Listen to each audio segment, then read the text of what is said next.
There's a French word that I learned many years ago, a word that I've come to strongly identify with. It has no direct translation in English, and its definition is curiously specific. Flaneur. A flaneur is someone who revels in the pleasure of wandering, of simply strolling around a place purely for the enjoyment of aimless exploration. This has become my de facto approach whenever I'm in a new city. The first item on our itinerary is always to walk out of our hotel and just keep walking. I can't tell you how many times this has led to the best and most memorable travel experiences we've ever had. Of course, it doesn't work everywhere. You need a city that's walkable but still has plenty to discover. A city that is inspiring and beautiful both visually and culturally. A city with a vibe. Not every place is built for flaneurs, but hugging the hills of Guanajuato State just 2 hours north of Mexico City lies a town perfectly sculpted for this style of travel. And that town is San Miguel de Allende.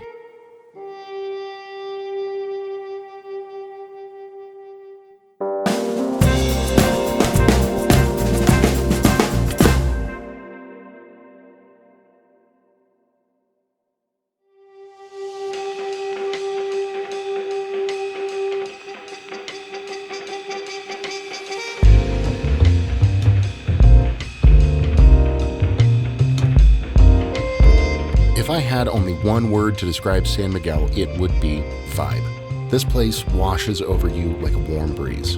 The cobblestone streets and stucco structures are awash with a painter's palette of burnt ochre, deep crimson, and sun-kissed marigold. While it's an old city and one with plenty of Mexican heritage, in modern times it has become a haven for expats, artists, and backpackers alike, all who are drawn in by the allure of San Miguel's colonial charm.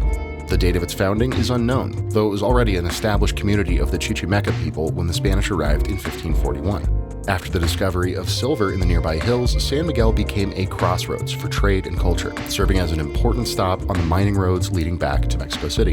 The layout and architecture have distinct tinges of Moorish and Italian influence alongside the expected Spanish colonial stylings, making the Central District feel unique even among the many Pueblo Mágicos of central Mexico.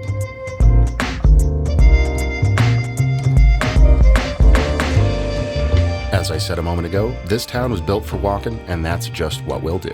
Finding a town as perfect for aimless wandering as this one is a difficult task, and to be honest, it's one of the most appealing things to do here.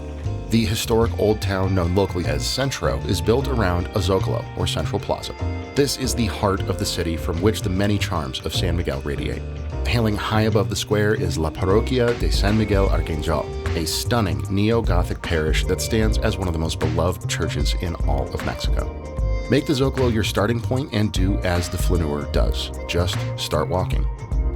The first thing that you'll notice is that, in contrast to its long history, modern San Miguel isn't exactly the most authentically Mexican city. Its appeal to retirees and expats means that this place feels far more culturally diverse than you'd expect.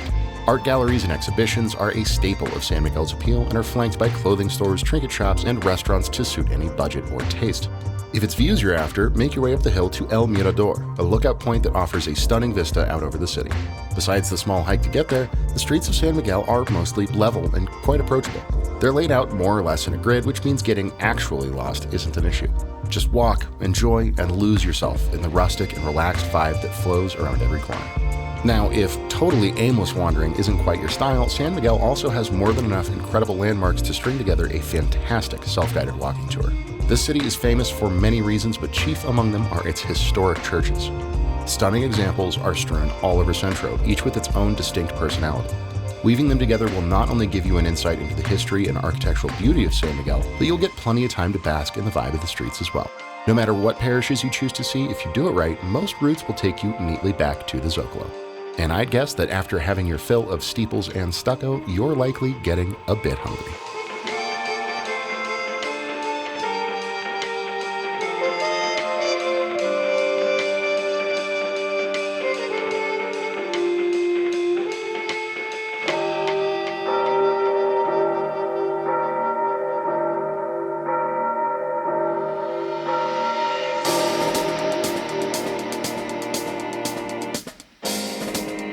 Thanks to San Miguel's status as a cultural crossroads, the food here is not just excellent, but massively diverse, and another great way to tour the city in a more structured way.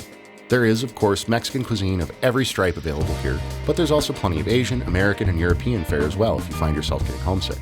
Our recommendation, though, is always to stick to the local culinary traditions. If it's tacos you're craving, check out Baja Fish Taquito, an excellent taco shop just a few blocks from the Zocolo. While you might not figure San Miguel to be a haven for seafood, the fish tacos here are simply fabulous, especially when paired with their excellent selection of hot sauces. The fish is light and perfectly fried, and you can wash them down with Central Mexico's ever-present beverage of choice, hibiscus agua fresca. For dinner, we have a more upscale recommendation. Grab a table at La Doña de San Miguel. This chic rooftop spot excels at elevated Mexican cuisine, combining the many flavors of the country into a phenomenal meal, paired with some incredible views out over the city. We started with the Duo de Tetelas, a pair of perfectly fried tortillas filled with suckling pig and topped with a fresh salad of greens, avocado, and cotija. Our mains, an incredible mole negro with chicken medallions and fried plantains, and a flawlessly cooked pistachio-crusted salmon fillet in a bajo Santa sauce with stuffed zucchini flowers. Another highlight of the evening was the beverage cart. An expert mixologist crafted some delicious cocktails in a tableside show that really made the night memorable.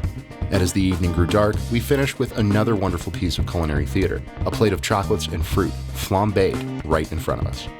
And all this at surprisingly reasonable prices. While it's not the cheapest place in the city by any stretch, our entire meal, starter, mains, dessert, and more than a few of those fabulous cocktails barely broke $100 US. Needless to say, La Doña presents a dining experience that is guaranteed to make your trip to San Miguel a truly memorable one.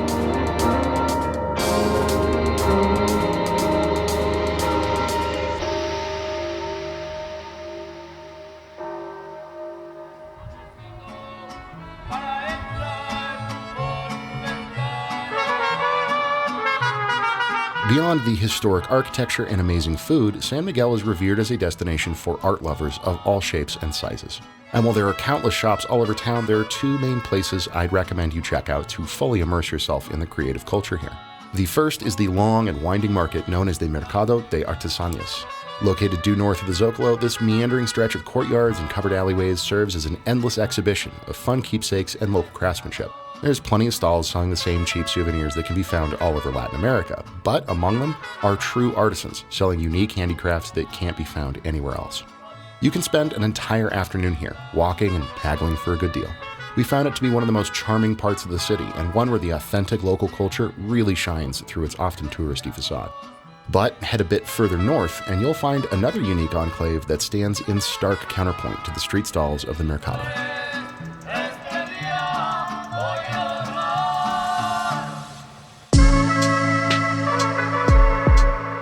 This is Fabrica La Aurora, a collective of high-end galleries, cafes, and sculpture gardens housed in a former textile mill. It's a posh and refined space that caters to the highest end of San Miguel's many visitors. While it certainly focuses on local creativity, just like the Mercado, this is not a place to pick up simple knickknacks. Fine art in all its faces is the name of the game here, ranging from works in marble and bronze to fine oil paintings, watercolors, and ceramics. We saw pieces fetching prices well into the 5- and 6-figure range. There's certainly nothing wrong with this, but finding a place like La Aurora just a few blocks from the Mercado is a striking experience. They are as different as two places could be, and that speaks to the unique nature of San Miguel in general. There's sort of two layers to this town. On the one hand, you have the backpackers, hostels, and cheap tacos, but on the other, you have wealthy jet setters, bourgeois resorts, and high-end dining.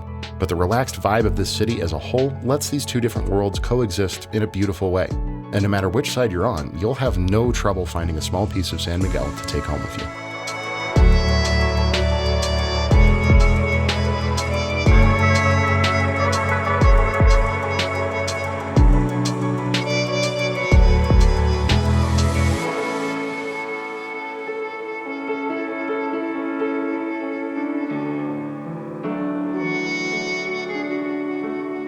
While there's certainly plenty to see and do in this gorgeous little hillside town, we found ourselves returning to one thing over and over again during our stay. It wasn't overly exciting or exotic or cultural, but at the end of every afternoon of exploring, we found ourselves back at our cozy apartment, just relaxing and basking in the energy of San Miguel. We were lucky enough to score an Airbnb just 3 blocks east of the Zocolo, and it featured a fantastic rooftop deck that overlooked the entirety of Centro. If you can find a spot like this, you owe it to yourself. Skip the resorts and the high-end hotels. Because ultimately, this is what so many love so much about San Miguel de Allende. Just the feeling that pervades every corner of this historic and cultured place. And the best way to enjoy this feeling is to simply relax, lay back, and let it wash over you. Grab a bottle of local wine grown in the Guanajuato Hills, pour a glass, and sit, looking out over the warm and welcoming streets of this wonderful city. It makes you realize why it's so popular among artists and travelers alike. San Miguel may not be a bastion of deep traditional Mexican culture, but it is authentically a unique and inspiring place to be with a vibe all its own. And as soon as you tire of just relaxing and taking it all in, let the towering spires of La Parroquia guide you back to the Zocolo and see what else you can discover.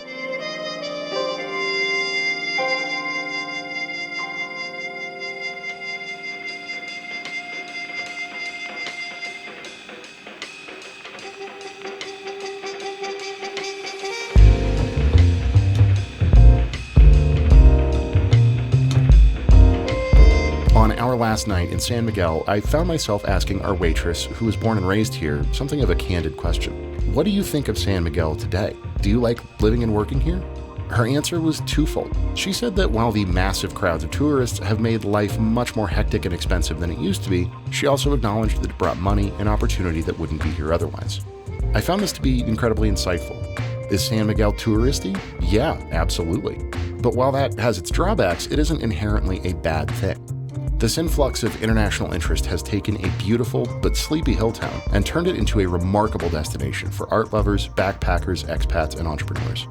And they are all drawn here by one singular force: the vibe.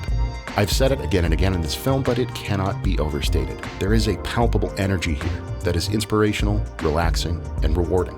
It's a rare find these days. And whether you're here to just wander the streets or relish in luxury, it doesn't matter. At the end of the day, everyone is here to be swept away by San Miguel de Allende.